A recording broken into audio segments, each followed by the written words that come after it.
who have joined us on the live stream. I am Deacon Tim O'Donnell, Executive Director here, and I'd like to say a brief word first about the Harvard Catholic Forum. We offer lectures, non-credit courses, reading groups, and other programs in which Catholic thought and culture engage the university community and the wider public. Check out our website at harvardcatholicforum.org, where you can sign up for our program announcements, register for future events, and support our important mission by making a financial contribution. All of our programs are given free of charge, but they are not free to put on, so please help us. We depend on your contributions of any size. So several thank yous are in order. First, to the forum's program director, Shani Agarwal Hood, as well as our team, including Media and Marketing Director Emily Tyson and Administrative Coordinator Vinell White. Next, our co-sponsors, both valued partners in our ongoing work, the Harvard Christian Alumni Society and the Abigail Adams Institute. And finally, for the generous support of the Considine Family Foundation for underwriting this event. Tonight's lecture will be archived on the Harvard Catholic Forum YouTube channel. Whether you are here or joining us on the live stream, please do share that link to the channel with others who will be able to experience this program at any time in the future. We always have many more views on the archive than we have on day one. For this evening, this lecture will last 40 minutes or so, and then we will have an opportunity for some Q&A. Those of you who are here in person should have received a note card and pencil when you came in. If you have a question, please write it on the card, and around 5 o'clock, some of my colleagues will come up the aisles and collect the cards and bring them to me. They will pass through a second time after the talk is over. If you have a card with a question, especially at that time, please raise your hand, and I will pass on as many of the questions as I can. Unfortunately, we are not able to take questions from the live stream audience today. And here's something important. Please help us to evaluate and improve our programs by filling out the 2-minute survey after the program today. You who are here should have a green paper survey that you could complete with the pencil and drop in one of the baskets by the door as you leave. Zoom participants will get an online version, which again only takes 2 minutes to click through. Thank you for your help on this. And finally, don't rush out into the cold after the lecture. Stay and join us for some food and drink right here in DiGiovanni Hall. Tonight's lecturer, Elizabeth Lev, is a Rome-based art historian with a specialization in early modern Italian art. She serves as a consultant to the Vatican Museums and teaches at Duquesne University's Italian campus and the University of St. Thomas Aquinas in Rome. Her writings include her books, The Tigress of Forlì, Renaissance Italy's most courageous and notorious countess, Caterina Riario Sforza dei Medici, and Roman Pilgrimage, the Station Churches with George Weigel, as well as numerous articles in journals and magazines. She earned her A.B. in art history at the University of Chicago and did her graduate studies at the University of Bologna. Professor Lev has also appeared on the Today Show, Nightline, and 60 Minutes. Her TED Talk, The Unheard Story of the Sistine Chapel, currently has over 1.8 million views. So please join me in welcoming Professor Elizabeth Lev.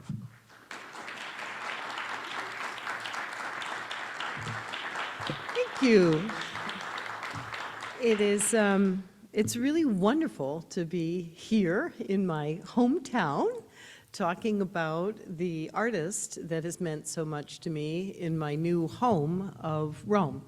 And so tonight we're going to just have a little exploration, a little encounter with an artist whose name makes everyone very excited. The prospect of a Caravaggio on sale. We start talking in terms of hundreds of millions. We're about to open a Caravaggio show in Rome, Caravaggio 25, and the tickets are all almost sold out.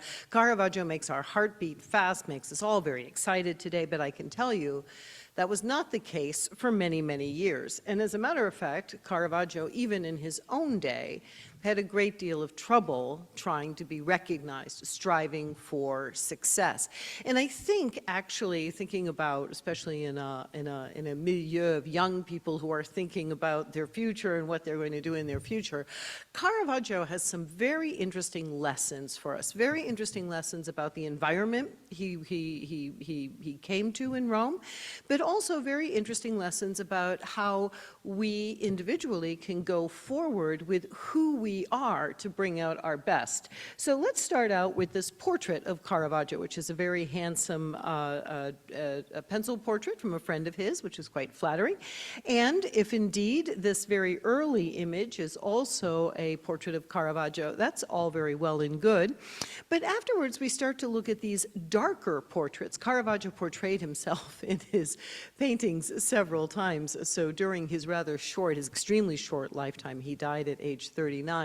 We can see if that indeed youthful face of the boy with the basket of fruit is our first Caravaggio. We see Caravaggio transforming, and in many ways his contemporaries used that sort of darkness in his self-portrait as a way of sort of a reflection on what they felt to be his own soul and character. To quote Lady Caroline, who was actually talking about Lord Byron, but I dare say had she met Caravaggio, she would have said he was bad, and dangerous to know. His own contemporaries, Caravaggio, really, we get voices about Caravaggio. He was spoken about a great deal during his lifetime. And one of the more famous voices is this, Federico Borromeo, Cardinal Federico Borromeo, the man who inspired the conversion of the Innominabile in Manzoni's Betrothed. I mean, this figure of the Archbishop of Milan who met Caravaggio and said, yikes. Nothing he loved more than to paint the osteria where he ate and drank. So we have this sort of condemnation, almost dismissive condemnation on the part of a man who was considered a very good art patron. His dislike of Caravaggio's habits, however, did not stop him from buying a Caravaggio painting, which is to this day in the Ambrosian Library in his house, and what was once his house in Milan. We also have a very important biographer who actually is writing after Caravaggio's lifetime, but the Bellori's book on the painters, sculptors, and architects of the 17th century in many ways is kind of the explanation or the who's who of 17th century art. And he, among the many things he said, did point out that Caravaggio would paint things that were both vile and humble. I mean, this sort of constant dragging down. So imagine every day you get up, you check out, you're like, you think they're tweeting about you, and he's painting things that are vile and humble, and this guy's always in his tavern.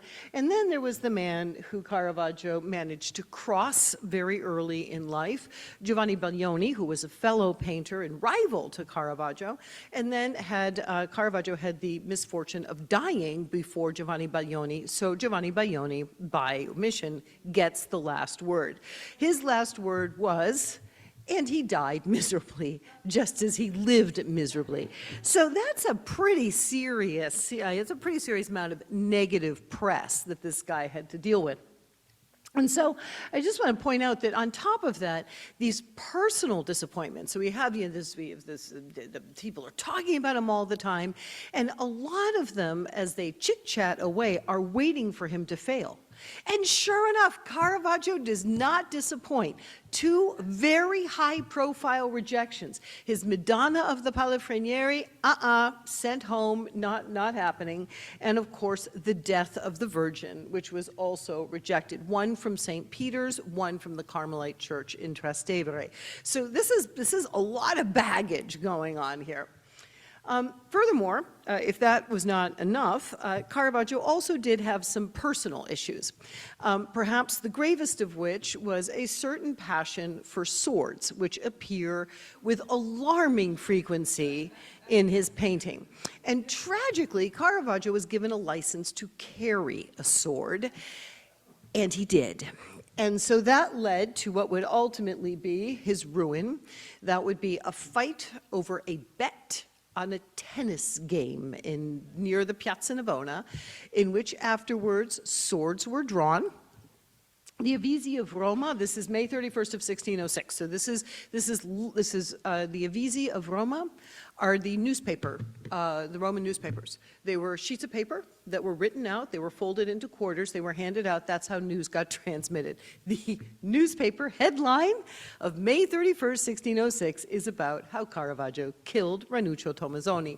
And of course, that is something that has been very exciting for filmmakers, for the modern age.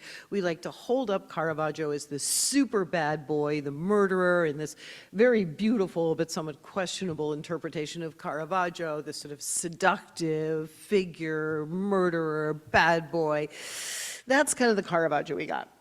And I'd like to point out today that there's a little bit more going on than just a man who was violent, a man who was a problem under many levels.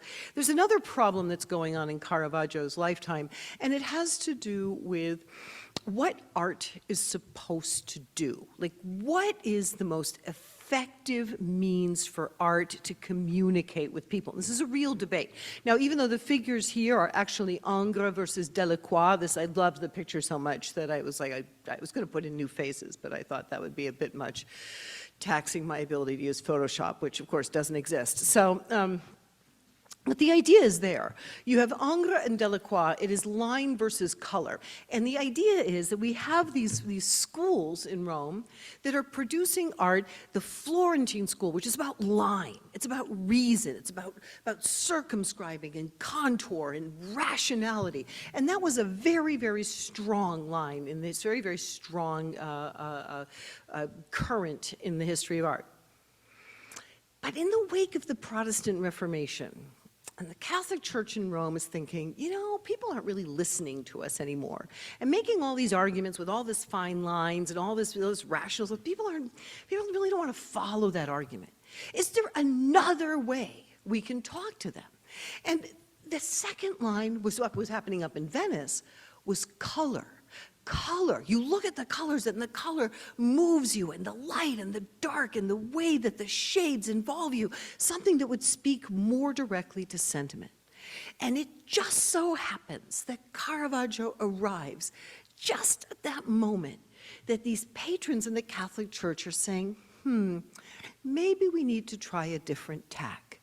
And that opened up the door for this incredible artist who would leave such a legacy today. But it was not easy. It's never easy. It was particularly difficult for Caravaggio.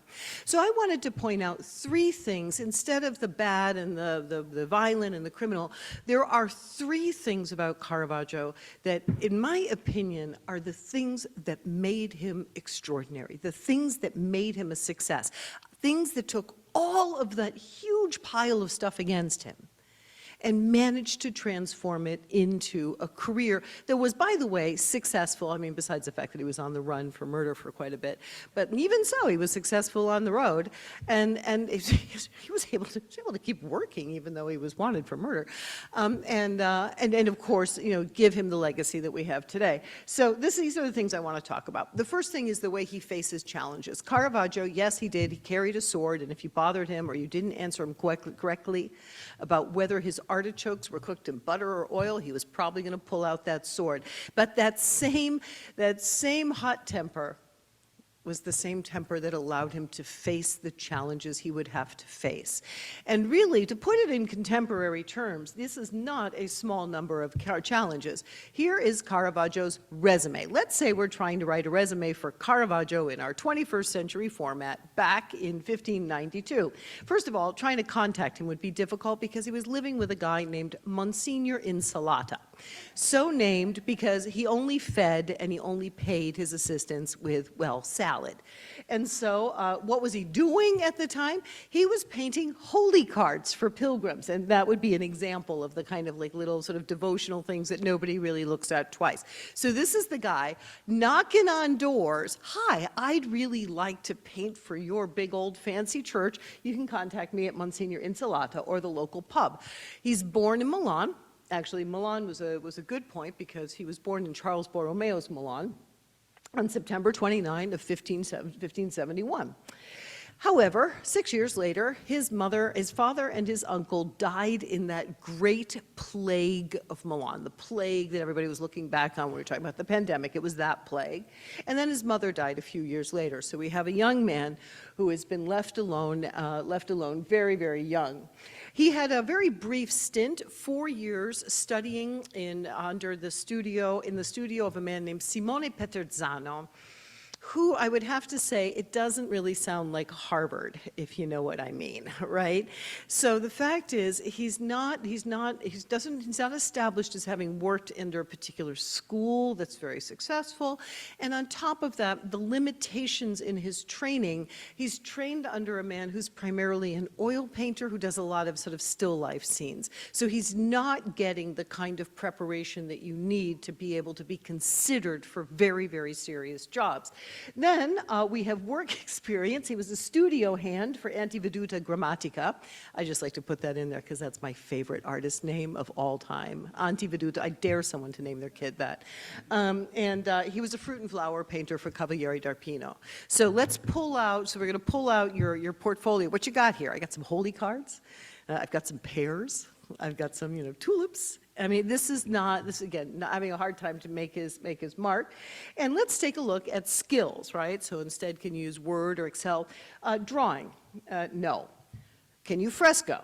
No. Can you sculpt? Nope. Can you engrave? Nope. Do you have a criminal record? Yes. Can't even pass a background check. So this guy on paper is the worst possible candidate. But then he makes his way to Rome, and he gets spotted by this guy, this cardinal, this Medici cardinal, Cardinal Francesco Maria del Monte. And this guy is working for the Medici family, so he's living in the Palazzo Medici, which is very close to Piazza Navona. And the Medicis have a tradition of spotting artists. And Cavaliere d'Arpino, Cardinal del Monte, he doesn't really have a lot of money like the Medicis, so he can't aggressively go in there and hire the famous painters. But he's thinking, what if I could find a guy? What if I could find that guy? And Cardinal del Monte meets Caravaggio, but he puts him immediately to the test. I should point out Caravaggio's biggest problem, of course, in the resume is his name. Because when he shows up in Rome, hi, what's your name? Michelangelo? No, it's not. That jersey's taken or been retired, right? Once Michelangelo Buonarroti dies in 1564, which is basically 7 years before Caravaggio is born, there's no chance that name can be used. Caravaggio was born on the Feast of the Archangels, hence the reason for the name Michelangelo. But the fact of the matter is he's got to take a new name, and so he's going to end up having to take the name of his hometown. So on top of everything else, he doesn't even get to go out there with his own name, but nonetheless, when he gets to Rome, even though Michelangelo Buonarroti has been dead for a couple of decades, that shadow is there. And that name is there. And Cardinal del Monte is not going to let Caravaggio dodge it. The very first thing this boy is going to have to do is he's going to have to get in the ring with the legacy of these giants who have been dead for decades and show his stuff. So we start out with the fact that what's one of the first things he asks him to do? Cardinal del Monte says, hey, why don't you do a painting of Bacchus? Sounds harmless, right? Except for the fact that the Medicis own a Bacchus statue done by Michelangelo when Michelangelo was, well, 19. So there's already this tremendous sense of this pressure coming out. And he doesn't cave under the pressure. It's a brilliant interpretation that's today in the Uffizi that we see the same idea, that same eye that the sculptor Michelangelo had of being able to look at the god of wine and reveal something about him that the Greeks would have never thought of. In the case of Michelangelo, he adds that little extra layer of tummy there, so we look at the god of wine and he turns into the drunken frat boy god. But in the case of Caravaggio, he plays into the age, he plays into his own age.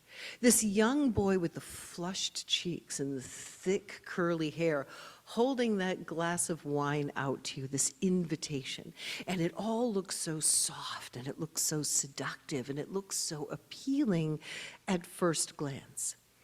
But then you look a little bit more deeply, and you see that talent of still life, and a little bit where that sheet has lifted up, revealing the old, dirty, worn mattress underneath.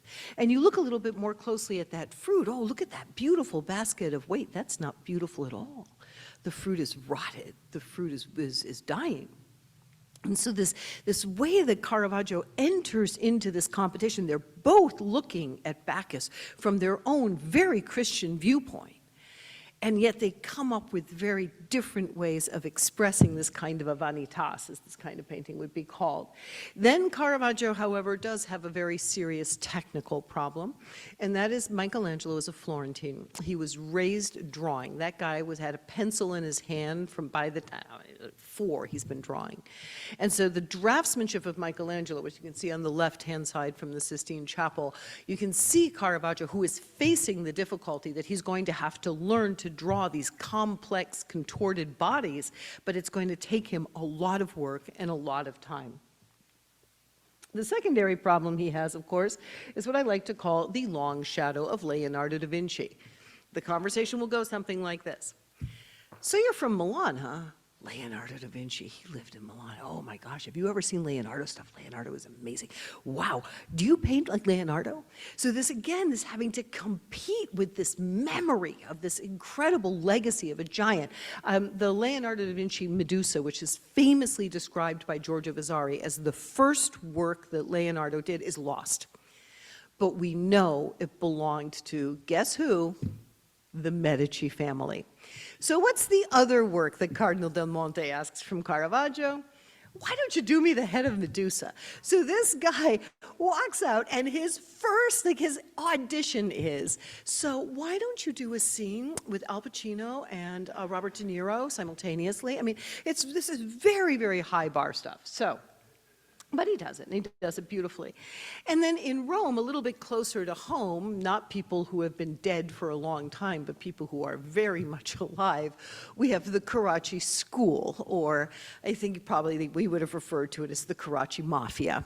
The Carraccis were Bolognese, and this network of Bolognese made their way into Rome. There had been a Bolognese pope in the 1570s. They had kind of inserted themselves, this whole kind of clique, and the family, because this Carracci family comes down, they send out this school, they have these very gifted students who are taking up all the commissions. So there's a lot, Caravaggio has problems both living and dead, but he faces all of them really quite remarkably. The painting on the left is from the Farnese ceiling in the Farnese Palace in Rome, and that is actually the work that catapulted the Carraccis to fame. The drawing of that work, in particular the way the body of Polyphemus moves forward, he's twisting in space, the Carraccis really set themselves up as the true heirs to Michelangelo.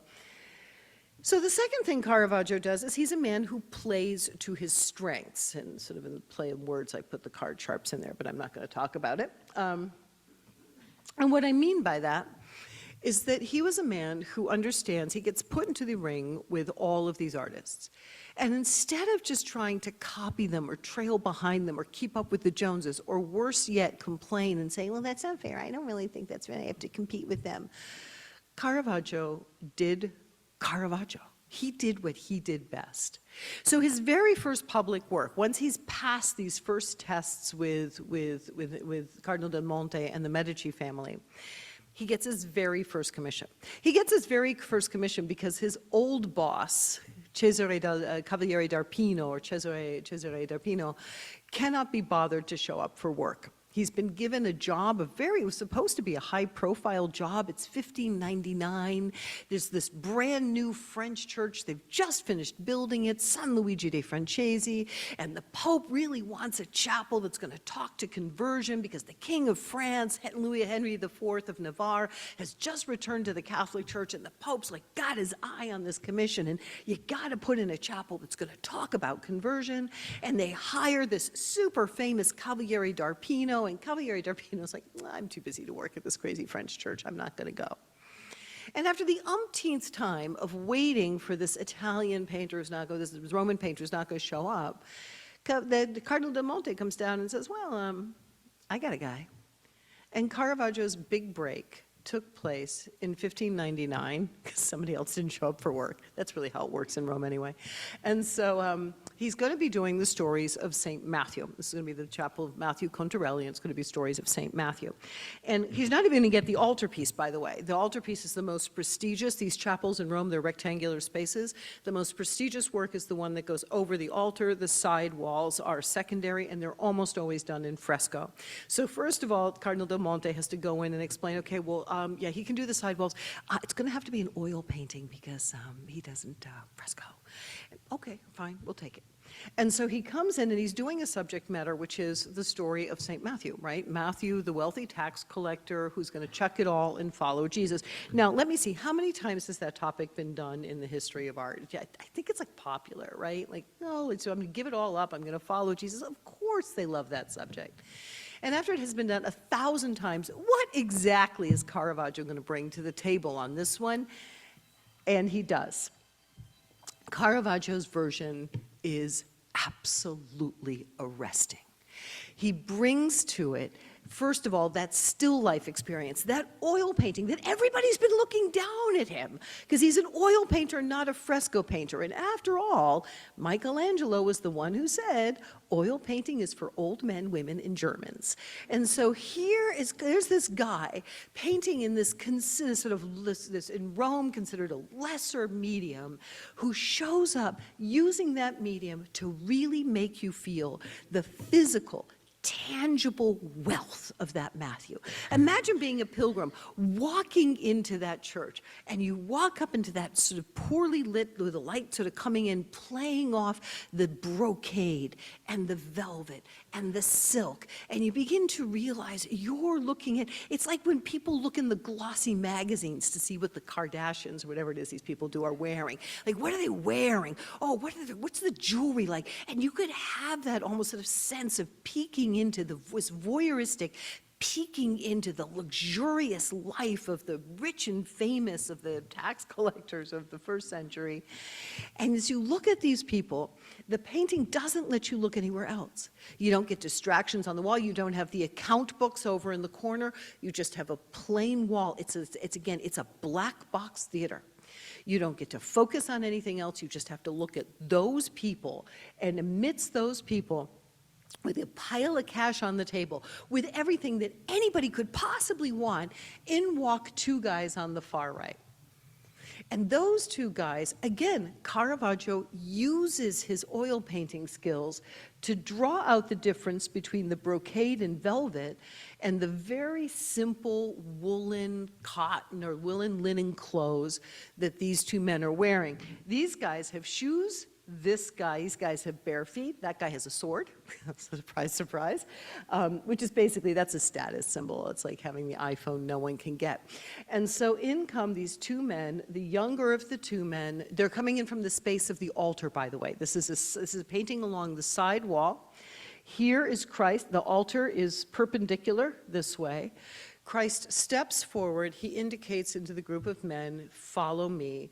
And the reaction is amazing. It sounds very much like Leonardo da Vinci. Leonardo da Vinci's Last Supper is Jesus who kind of drops a stink bomb in the middle of dinner and everybody kind of moves outwards. In this case, Jesus is coming in with that finger and everybody reacts. It's the same idea. There's this motion of Jesus and there's this symphony of reactions. And the reactions are very varied. We have these guys over here like, oh, that's kind of cool. Actually, here we go. These guys over here, like, oh, that looks like, who's that guy? That sounds interesting. I don't have anything to do. We have this guy over on the other side who doesn't see what's going on. He's completely absorbed in counting the money. And then we have the man for whom the calling is directed, and there is Matthew. And the way we understand it's Matthew, despite the fact that there has been a little bit of fuss about that as of late, the way we understand it's Matthew is because Caravaggio introduces something very interesting into this painting, again, playing to his strengths.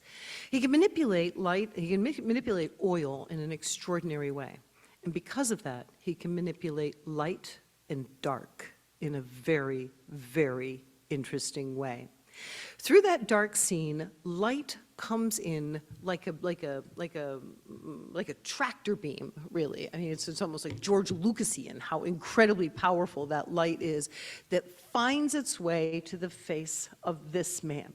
The light is something that we are meant to understand is the calling. The light is actually, there's Jesus pointing, but the calling is reaching the man through the light. How are we supposed to understand that? Because the light is coming from behind Jesus, from specifically the space of the altar. The placement of the painting matters here. So the light comes in from the altar. So here we have this space where we have in the Mass with the representation of Jesus' sacrifice, we have the real presence, which is on everybody's mind in 1600. We have the real presence of Christ, the light that comes shooting out. And then we have a window. That window is not there by accident. The window is there to tell you that is no natural light. So Caravaggio has given you a scene that looks like it could be a scene out of a Roman tavern any given day, the places he likes to hang out, the places you should go look for him. But in the midst of that Roman tavern, thanks to that use of light, this supernatural introduction, this introduction of the supernatural awakens in this man who looks like he's trapped. Look at him, he's stuck. Like, how's he even going to get out? Like, yeah, that sounds like a great idea. I can't really get out because all my friends are sitting here. Like, even the difficulty of changing the life, the challenge of conversion, the breaking out of the place where you have been set in for so long. How are you going to get out of there? And Caravaggio makes it clear through the light that this is going to happen. So simple, so directed, easy for people to understand and to respond to. Not the complicated lines and the interacting figures and the allegorical scenes that take an hour to explain, but a simple calling, the amazement and the shock of the calling. And this man is a contrast to Matthew. Look at their hands. They're right next to each other. Matthew is picking up a coin, a guy who's used to having the money. There he's got my coins. I'm going to go out. I'm going to buy myself another Rolex. And he is stuck between this position of, do I stay or do I go? Which is a Clash song, I think. And then the other man is completely absorbed, completely curled over the coins. He doesn't even see what's happening. About 10 minutes from now, he's going to look up and he's going to go, hey, does anybody see where Matthew went? And this is a complete obliviousness because he's so caught in the here and now. Now, this is the reason why this, again, the placement of the painting is so interesting. He takes a placement which is otherwise the least prestigious of the places you can have and you can have in a chapel. And he changes that into the best way to make the message. Who stands closest to this guy in the chapel? We do. What a means of communication. We wander into that chapel. For those of you who have been to Rome and have gone to that chapel, you usually find there are a bunch of people who are in that chapel trying to think of something to do before they have another gelato, right? That's usually how it works. Like, I've just had a gelato. I should probably wait. Oh, look, this door is open. I think I'll go in and see what's in here. Oh, look at that painting. Who's that guy? And so most of us, we approach something like this without that sense of readiness or wondering. We are, most of us, this guy. But Caravaggio makes us envy that guy, the guy who looked up at just the right moment, only to find out that there was Christ looking at him. What a beautiful, personal, intimate, intense way to represent conversion. Now, it's not like that was, it's not like just, that wasn't enough for him. He also had to deal with another very, very difficult competition, which was his second work right after this was going to go in the church of Santa Maria del Popolo.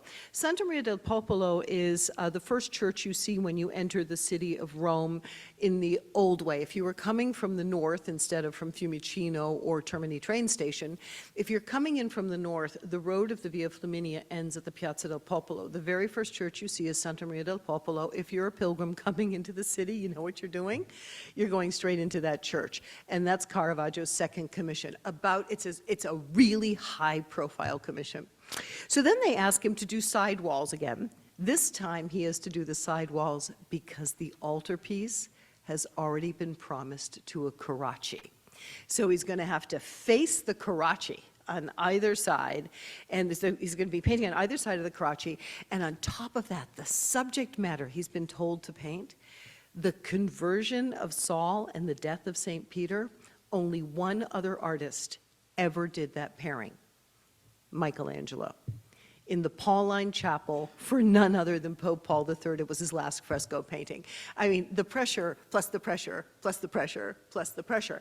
And Michelangelo's painting is sort of a symphony, especially now that it's been cleaned. It's a symphony of his past, his present, the swirl of figures around the image of Peter who's looking up. He looks out. That room used to be used for conclaves. So when he painted this work, it was finished about 1550. Peter looks up and he looks at the future pope. I mean, it's very aggressive and very engaging, and here's Caravaggio's version. Completely different.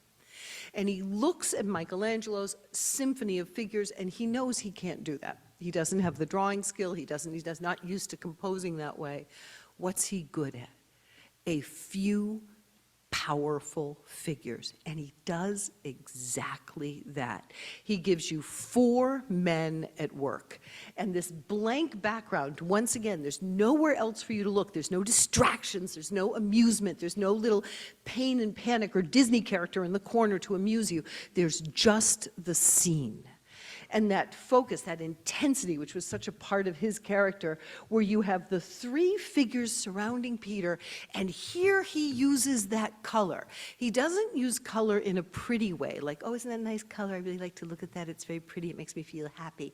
No, he uses color to block out 3 body parts, that mustard-colored rear end. Imagine that. You walk into the chapel. Here I am in Rome. I'm so excited to, what is that? Right?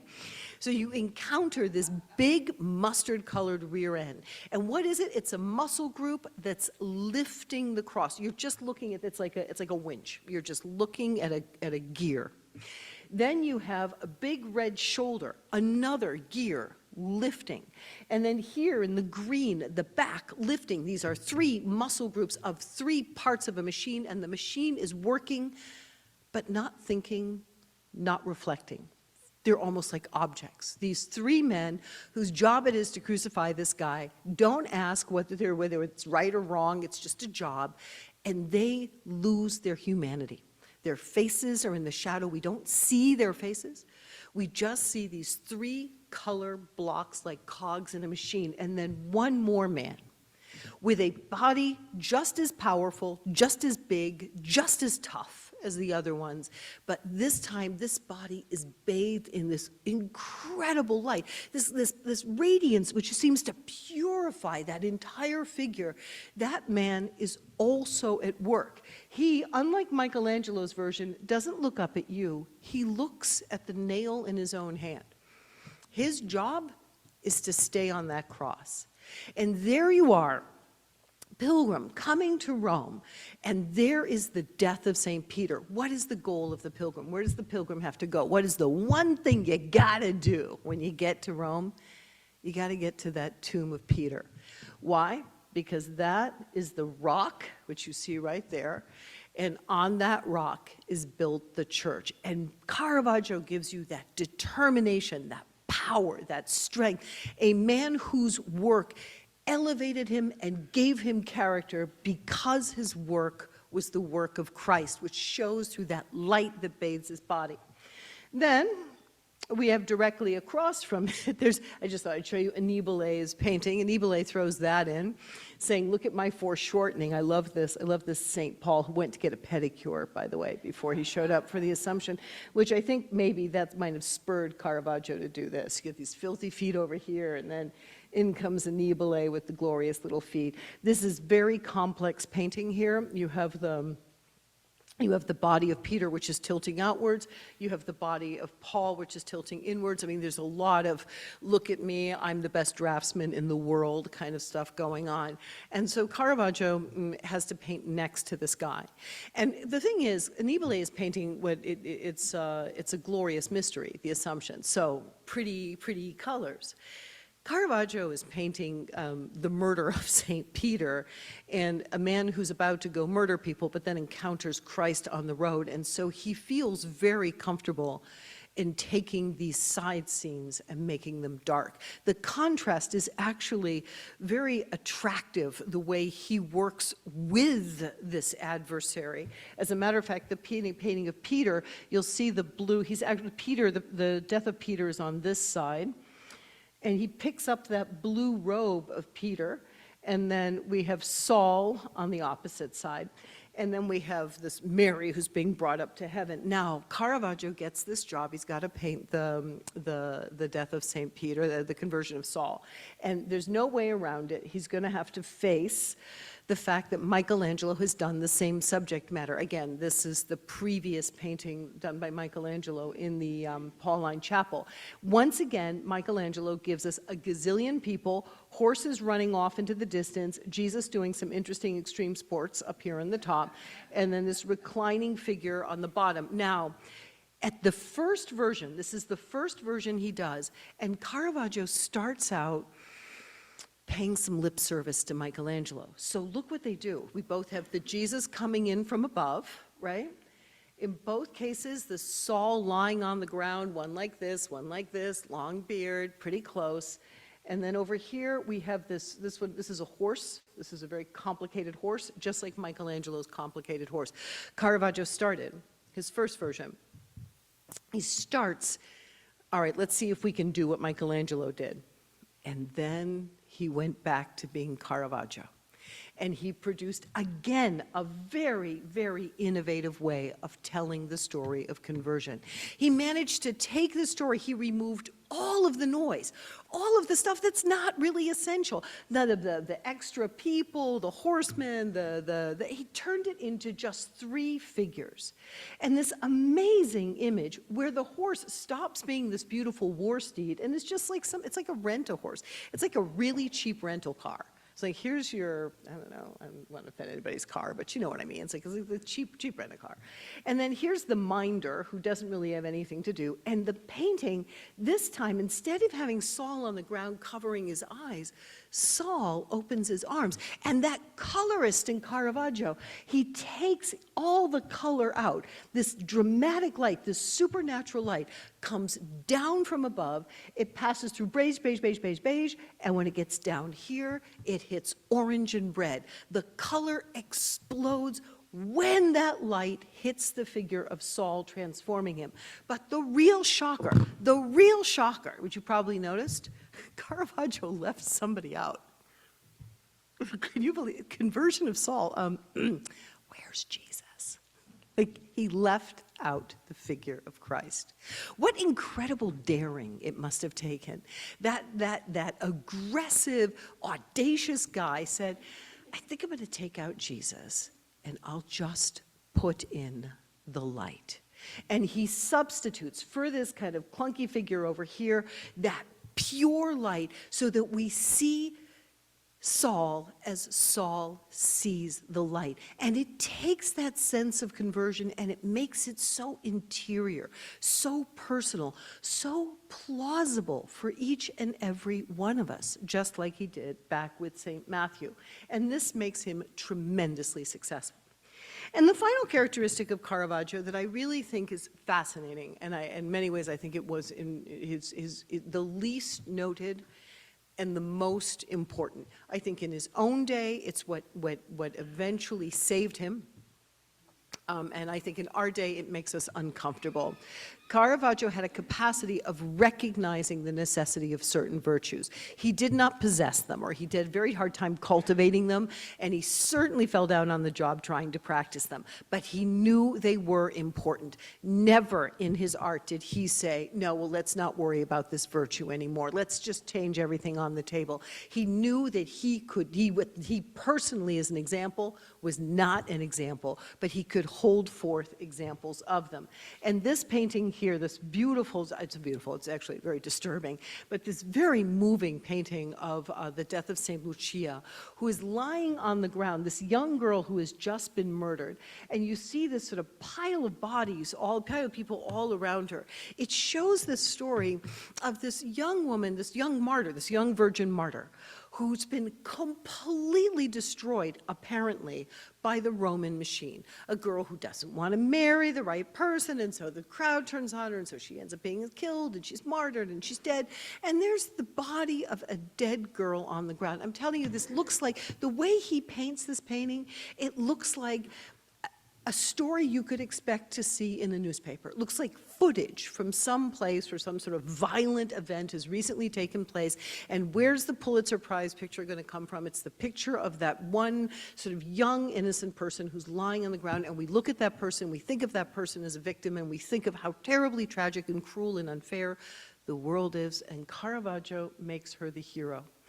Everything, these two big, brutal men, they frame this image of this beautiful, this young woman down at the bottom, this bright red in the center, this image of bloodshed. Without making her body look bloodied, we have this use of the bloodshed. But the light draws us upwards, and she is this, from this group, everything comes down and focuses on this female figure who becomes the hero. Same thing in his representation, and this is actually a different painting. The same thing, he does something very interesting in his representation of even the people in his paintings. So here you have a painting with the two donors who are standing on the side. Here we have another with the donors' families. And these are very sort of elegant people. Everybody got dressed up that day, right? You're going to be your donors, you're going to be in the painting, you get dressed up, you get your hair done, you've got the makeup artist on, is the lighting right, handsome, beautiful, and then Caravaggio when he throws regular people into the painting, they're like, oh dear, yeah, I guess you didn't have like a shower, huh? And so Caravaggio throws in this representation of the people, the pious people, who are represented as profoundly humble, these anonymous pilgrims who at the end of the day, they get this same, if not greater treatment than these guys who are kind of standing in the wings on the outside. These guys get some pretty good treatment, but look at these guys. When Caravaggio paints the Madonna of the Pilgrims, he holds forth humility. The vision is the importance of the humility of these pilgrims. They've traveled all this way. They've finished this long trip, their dirty bare feet, the walking sticks, and they are therefore granted this vision. That you see this painting in person in Sant'Agostino, the face of the woman, which is just, she's glowing with joy. It's the Catholic equivalent of that scene in When Harry Met Sally. I'll have what she's having, right? I mean, this just absolute glorious glow of joy. And whatever she's looking at, I want to look at that too. This man's utter amazement, his open eyes, his astonishment. What are they looking at? Well, we don't really get to see it quite the same way, because the face of the Christ child is hidden from us, sort of walking in expecting to be immediately welcomed, whereas the humility of these pilgrims who have come down in their rags and their bare feet and have fallen to their knees, they are granted the fullness of the vision. The great image of Caravaggio was, the great gift of Caravaggio was his understanding that while he struggled with the virtue of humility, he saw it as the great virtue of the saints. His great piece for the Order of Malta, not a triumphant John the Baptist defying Herod, but instead not the body of John the Baptist just about to be beheaded so that Herodias can have her head in vengeance. And that, again, the body of the precursor, the cousin of Jesus, just lying on the ground, folded in two, but he was so proud of this work, this great manifesto of his vision of humility. He famously signed, the one work he ever signed is in the blood of John the Baptist here. And of course, the greatest example was after the death of Ranuccio Tommazzoni. Caravaggio was on the run trying to get back to Rome. And he sent this painting to the one man who could arbitrate a papal pardon for him, the Pope's nephew, Scipione Borghese. And he sent him the image of David and Goliath. This painting is in the Galleria Borghese, very, very well known because of the fact that well, you'll see this here, we have the vision of, this is the portrait of Caravaggio as Goliath. So already this, I understand my head is forfeit. But the part that I'm the most interested in is that the sword, you see here. It's been damaged somewhat, but the fact is we know it used to read humiliter, humbly, which was, by the by, the motto of Charles Borromeo, who was the famous cardinal, archpriest of Milan when he was a boy. And so Caravaggio's entire life was this sort of chasing after this virtue of humility that clearly eluded him, especially that day with Ranuccio Tommazzoni. But because of it, he was able to create a beacon for others to be able to follow. And really others in a sense of everybody. There's something about Caravaggio's art that in this particular age, it really has a capacity to speak to everybody. The church recognized it already in the 1600s, but in this work, I think we really begin to see what we mean by everybody. The famous 7 Acts of Mercy, which he produced as soon as he got to Malta. This is a guy who's on the run for murder. He shows up in Malta, they give him a job, and he does this 7 Acts of Mercy, and here they are. They are all incorporated into the one painting, so it's kind of a crazy grouping together. Now, here's what makes this painting so fascinating, and such a beautiful statement. Look at these men and women out on the street. This is a street in Naples. If you guys have ever been to Naples at night, you'll know what it feels like to be walking down these dark alleys. And here comes the priest. He's bringing out a dead body for the burial of the dead. This is the feeding of the hungry, giving drink to the thirsty, and visiting imprisoned. It's a weird Roman story, which if you really must know, I'll tell you later. And then here is the taking out of the body. But look at these people. This is the clothing the naked and giving hospitality. Look at these people. They're so everyday and normal. They're not even normal. They're a little scary. Everybody in that painting looks a little bit, makes you a little uncomfortable. You're like, okay, do they have to come into the house, right? So he takes these people that you would probably think about crossing the street to not be quite close to, and he shows you, he shines this light on them, and he shows you this inner virtue in all of them. And that in what we look at, the darkness of people that we look at and we sort of dismiss, Caravaggio, that eye of his, could see those virtues and help us understand those virtues are inside of those people, to really cast a different light so we see them differently. And as a result, he then, of course, makes us think about ourselves. And that, once again, that me of Matthew, wondering what is it that the light can shine out of us in his painting. And I think that is, whether or not we want to admit it, that hopefulness that I see every single day when people pile in to look at that painting in San Luigi dei Francesi, hoping that that painting will speak to them the same way it has spoken to so many people beforehand. Thank you.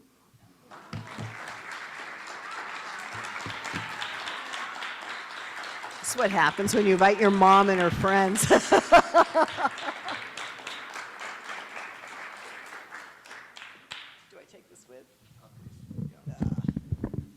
And since we have good light here, let's stand let's here. stand over here. Okay. Please bring me some other questions as well. One I'd like to start with is this. Caravaggio brought to his work his background as a still life painter. He brought color, he brought light, and yet we see so much drama in his paintings that you don't find in still life. Can you talk a little bit about where that may have come from? I think he adapted, so when we talk about the drama, I think there's a very important thing about this question. When we talk about the drama, he captures very dramatic moments. He actually can't paint drama quite the same way. Michelangelo, being Raphael, and the Caravaggio, they are professional draftsmen. I always think in terms of movies, but it's kind of like, if you want to fight, if you want to film a fight scene, you have to have a choreographer. It's necessary that there's someone who understands exactly how the movements are going to look for the camera and how the figures have to interact. So you must have a choreographer. Caravaggio didn't have that particular skill. So instead, what he did is he did what still life does. He freezes the moment. So he creates he puts everybody together posed in the most kind of dramatic way he can, the blood spurting from the neck. But at the end of the day, he was still a still life painter, but he was doing a still life of an action scene. So it's like the still shot. as opposed to the dramatic action. And there is, I mean, there really is a difference between what he does and, for example, what Michelangelo or Leonardo do as draftsmen. Thank you, that's a fun question, whoever that was. This is just a reaction that perhaps you could comment on. Someone says, looking at many of Caravaggio's paintings and is like experiencing a punch in the stomach, in particular his Death of St. Peter. Can you comment a little bit about that punch in the stomach aspect of Caravaggio? I think it comes from, yes, it is very much a punch in the stomach, which is why I think he's so successful today. I think we are a little bit inured in imagery in our modern age. We're used to kind of having, instead of people tickling the ivories of our feelings, they're kind of hitting it with a fist. So we are very used to kind of over-the-top sensation. I think Caravaggio really does speak to that. I think it was what made it so difficult for many of his contemporaries to accept. In the case of, let's take the Death of St. Peter, you walk into a painting where there's a very dark background, and what you see is a large man stretched out on a cross. I mean, it is graphic and very disturbing, and yet it's not bloody. So it has this kind of strange luminosity of the body, but this lack of, so you're getting these sort of constant contrary senses, like this is a guy on a cross, but wait, he's not bleeding, but wait, he's on a cross. Is that a nail in his hands? I mean, it does create a kind of anxiety to look at these works. Plus, again, the way that the painting gives you nowhere else to look. I often, when I'm teaching Caravaggio, I'll put up a lot of the paintings by his contemporaries who like to use the light-dark contrast, but most of them will stick something in the corner that's a little bit of a distraction. So there'll be a window, or there'll be a little bit of soft pink here, or there'll be something else for you to look at. Caravaggio does not give you any relief. There's no place to hide in his painting. It's just, here's the scene, here's what's happening. You can't get away from it. And that does feel like a punch in the stomach. Perhaps I could put it this way, that I think Christian piety in Europe faced a crisis of iconoclasm in the 16th century. I mean, faced a view that any engagement, any religious engagement with images may be idolatry, may be a danger. And the church responded to that artistically. Can you talk about Caravaggio's contribution to that and his place in that? So the iconoclastic problem came from, during the period of the Protestant Reformation, came from many different sources. There was actually flat out the problem of idolatry and the destruction, it was actual destruction of images among some of the Protestant groups in Northern Europe. Even in Italy itself, which was of course famous for art production, there was concern about the way that artists were producing works of art that counted a great deal on the cleverness and the innovation and the novelty of the artist, often to the detriment of the subject matter, which was more often than not scriptural or biblical. And so there was a real concern that painters were not, they were wading into the shallows of interpreting biblical texts on their own, and that made the church very, very nervous.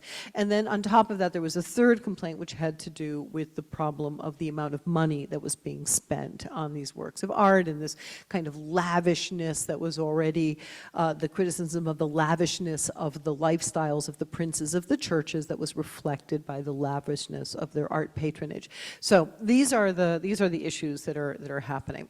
But at the same time, the Catholic Church understands that abandoning art, despite the fact that there are problems, abandoning art is to abandon a means of communication that they have been using effectively for over 1,000 years. And they are not so great with the printing press. The printing press pithiness is not something that Catholic theology lends itself to. So if you're arguing about, something about real presence, the amount of text and proof in this that you have to write, no one's going to read it. But imagery will definitely make the point. So they decide to double down. Caravaggio becomes, this is why I think reason why Caravaggio kind of arrives at a perfect moment. Caravaggio is a painter who doesn't quite look as flashy and expensive. As a matter of fact, he looks like the difference between, like a very, very expensive movie from the Marvel studio where everything is like super costly and you know that everyone's being paid a fortune, and like an indie film, right, that's being premiered at wherever, what is that place they go when they show indie films. It has that real sense of like, Caravaggio has a little feeling of being like an indie film, right down to those like imperfections and those sort of little mistakes he has. So he helps to fly under the radar, because you certainly can't be saying, well, gosh, that painting is, look how expensive looking that painting is. Then on top of that, because there's like a no-frill style, it really does focus the attention on his point.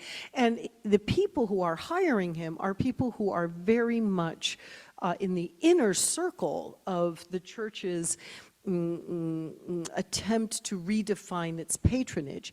Therefore, Caravaggio becomes an excellent painter to represent something like the real presence. He becomes an excellent painter to represent the question of conversion, because his work is simple, pointed, powerful, and it will get your attention, and it just makes you think. On this question of conversion in particular, so the conversion of St. Matthew, you talked about the interior dynamic of conversion you see on St. Matthew's face, and also on Saul and Paul in that conversion scene. Is that interiority in any way a response to or a concession to the Reformation focus on individual conversion? So I think the Catholic Church has always been about individual. Christianity has always been about individual conversion. That's always been what it's about. Jesus came in so we would convert, and he came in as a person so that we could have a personal relationship and convert. So it's not that, it's always been the plan, right? The idea of individual conversion, as far as I can tell. So I don't think Caravaggio is really, I think perhaps I think there are quite a few elements in Caravaggio's art that are being put forward because of confusion and challenges that have been brought forth by the Protestant Reformation.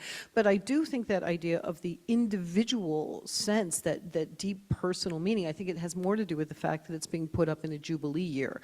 So both of those works are, both the Calling of St. Matthew and the Conversion of Saul are commissioned during the Jubilee year of 1600, which is a year which is, well, a call to conversion. And so there's a real sense of what makes people convert, what makes people what makes people convert, and that is this personal relationship. It's a personal call, and so Caravaggio is an artist who is able to express that. And I think as someone who really bucks his peers all the time and has such a hard time fitting in, that Matthew painting is so fascinating, because I really think he's thinking about not just the problem of, okay, I've got all this stuff and Jesus wants me to give up my stuff, but then I've got like my friends, and how am I going to explain this to my friends, and oh, they're not going to like me, and how am I ever going to get out of this mess, and I've been living my life like this for so long. And I think he really captures such a sense of the complexity of conversion in the world. Whereas the St. Paul is much, I mean, Paul, they're alone, it's just him, it's a horse.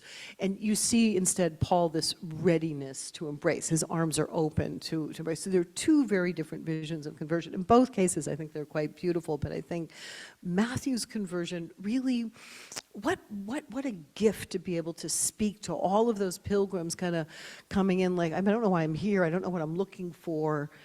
And then Matthew gives us a hint of what we really are looking for. We want to see what he sees. I'm going to try two more questions. One is, what do you think Caravaggio as an artist, both what he produced as art and his way of producing art, might teach artists today about the kind of art that we need? So the kind of art we need is a kind of art that speaks to us through it's exactly what I said. He plays to his strengths. He faces the challenges. He doesn't hide from the fact that today it's very challenging. Our world is extremely challenging. We've got different challenges from the ones that Caravaggio had, but we have plenty of them. Instead of hiding from them and saying, well, I'm not going to really confront the fact that nobody likes church teaching or nobody likes the church says this. I don't think Caravaggio was successful because he didn't hide from it. He said, no, okay, this is the battleground. I'm coming out in the battleground. Then again, play to your strengths. We have all kinds of cool things we do now. So you don't have to worry about frescoing a ceiling. Nobody really does frescoes and ceilings. But there are ways of producing art now. There is a lot of possibility for creativity, and there are new horizons for creativity opening every day. So Caravaggio took a medium that no one wanted to use, and he made it, well, of course you oil paint. Who wouldn't oil paint? So there are a lot of media out there that we can start thinking about using and creating something, or you're creating this set of vision. And then, I think even though he was a man who, again, on paper was problematic, he didn't say, because I am a man who cannot live this way, that virtue gets taken off the table. Instead, he held up those virtues, and that tension, that sadness, that wistfulness that you can feel. It's much like Mel Gibson in The Passion. You can see what you're supposed to do, and he can't quite do it, but he can point others to do it. We can do that. We don't have to say, well, I'm not perfect, and I think everything should just be smoothed out. I think that struggle that we experience is something that Caravaggio showed, that struggle 450 years later still resonates with people watching him trying to overcome it. One final question. You brought us deep into Caravaggio as an individual person, as an individual painter. And he has this great achievement. He also becomes a towering figure to other painters and to the whole, and to artistic creation and expression particularly over the next century and so on. Can you talk a little bit about that? Here's this very particular individual, and yet he has this enormous legacy. He did. He had a tremendous, we have the whole Caravaggisti. When people can't afford to put on a Caravaggio show, they put on the Caravaggisti show. He did have a tremendous legacy. And he also, I think he had a surprising impetus for the Baroque period, which is so pretty and flashy. You would find it kind of difficult, almost incompatible, the two. And yet without Caravaggio, I don't think Bernini was possible. I think Bernini learns a great deal from Caravaggio. He puts everything in a lot. As I said, Bernini is a much prettier artist, but he uses a lot of the techniques he learns from Caravaggio. Of course, we have this incredible body of work that happens in Spain. But Rembrandt, there's an entire body of work in Northern Europe. So, this man, in the midst of his own sort of struggles, and very, very short life, and not a tremendous, I think there are 90 works of Caravaggio. The incredible impact that he made, even as he was struggling every minute of every day with his own demons. It's really I really think it's a remarkable tribute to a Catholic Church that gave this man a platform. Gave him a platform even when many people, as I said at the beginning, most people, if it were us, we'd be like, that guy, And yet they gave him this platform, and he was able to transform this platform into something that would give us tremendous pieces of beauty for centuries to come. Thank you. So just quickly before we end here, please do remember to fill out the survey before you leave. And on the back table, and listed more fully on harvardcatholicforum.org, you'll find announcements of some of our upcoming events. Spring courses, Dante's Paradiso has begun. On March 1st, we'll be hosting a panel discussion with the Guild of St. Luke about the much discussed topic of gender therapies. And later in March, in collaboration with the annual conference of the Medieval Academy of America, the Boys Choir and Schola of St. Paul's will present a medley of outstanding polyphony with a talk by Thomas Forrest Kelly of Harvard. So check out the website and the posters on the back. And now, please join us for some food and drink. And first, a thank you to Professor Lev.